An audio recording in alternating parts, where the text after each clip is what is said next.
Welcome, everybody. This is the very first #1 edition Stardust. Not really. This is the first edition of Raw for breakfast. I'm going to bring you a video where I talk about Monday Night Raw, and it's going to be breakfast-like. And I know what you're thinking. You're thinking this guy right here, doesn't have a wrestling t-shirt on. What's this? Well, if you get this reference, this is an awesome shirt. Even you must admit, all you there in internet land out there, yeah. But, you know what they say.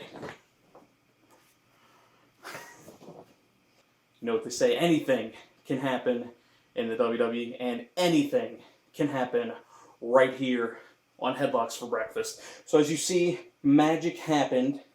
You can't see me. I just got booed a ton by wrestling fans because everybody's hating on the man John Cena. I can't say I blame you. Can't say I blame you. But tonight, John Cena was alright. He wasn't as bad as normal. So I guess you got to give it up for him. He is on the cover of WWE 2K15. Doesn't really deter me. It's going to be a lot of face scans and new technologies, next gen. I'm pumped, I'm prepped, I'm ready for some WWE 2K15. And like I said, this, not a deterrent. Anyway, Monday Night Raw. Alright, so Monday Night Raw this week, we saw a lot of good stuff. Seth Rollins with the briefcase, that stuff's real good. I gotta say, Seth Rollins coming out, he had a great match with RVD. Dean Ambrose, the crazy psycho Dean Ambrose, getting in your face, getting all up in your lungs. I don't know what I'm doing here, folks. But Dean Ambrose is a breath of fresh air, and Jack Swagger is the real American that we want to be. Man, he got the biggest reaction of his career against Rusev right there.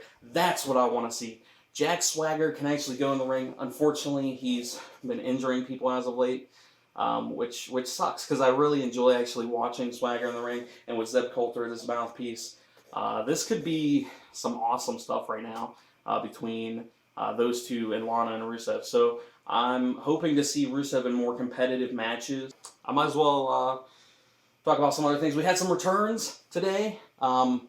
Everybody was incredibly happy with the return of a former WWE champion, the Great Khali. Hear that? Hear that? Yeah, those are the crickets that are going on right now.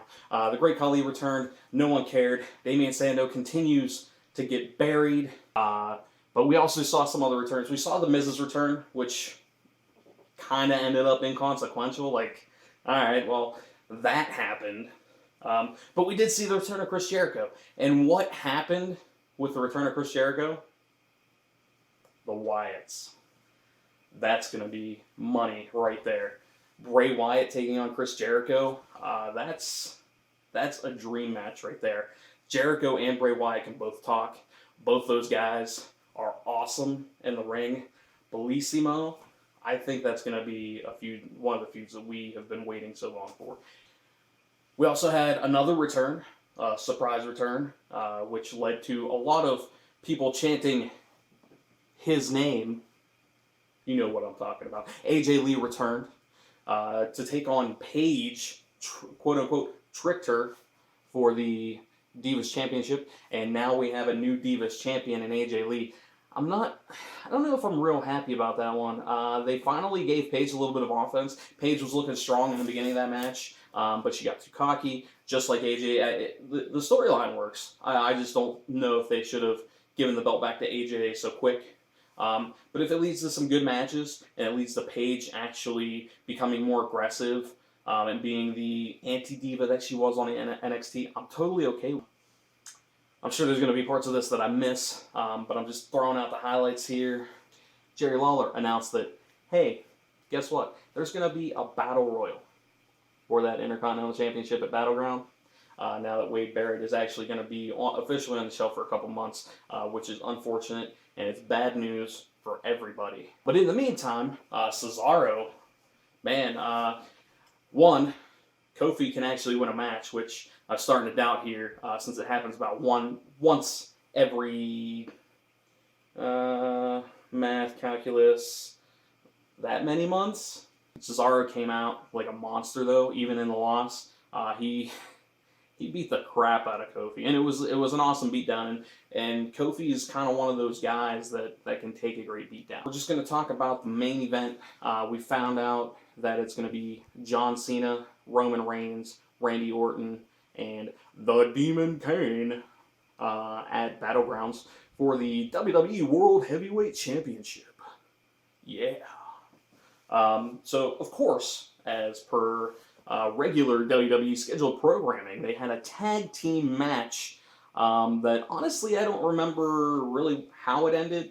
I think there might have been a disqualification there or something, but it ended up with a beatdown on John Cena, which was bound to happen. Triple H called for the cash-in. Seth Rollins comes out. Everybody's pumped, excited. That's like, yeah, we're going to see a cash-in. Seth Rollins is finally going to ascend the throne. Hail to the king, Seth Rollins. There comes Dean Ambrose. Dean Ambrose did exactly what he said he was going to do, and he kept Seth Rollins from cashing in Money in the Bank. And it's a great storyline. Anyways, guys, that is Raw for breakfast. So whatever you're eating, eat your breakfast. Sit down with your cereal.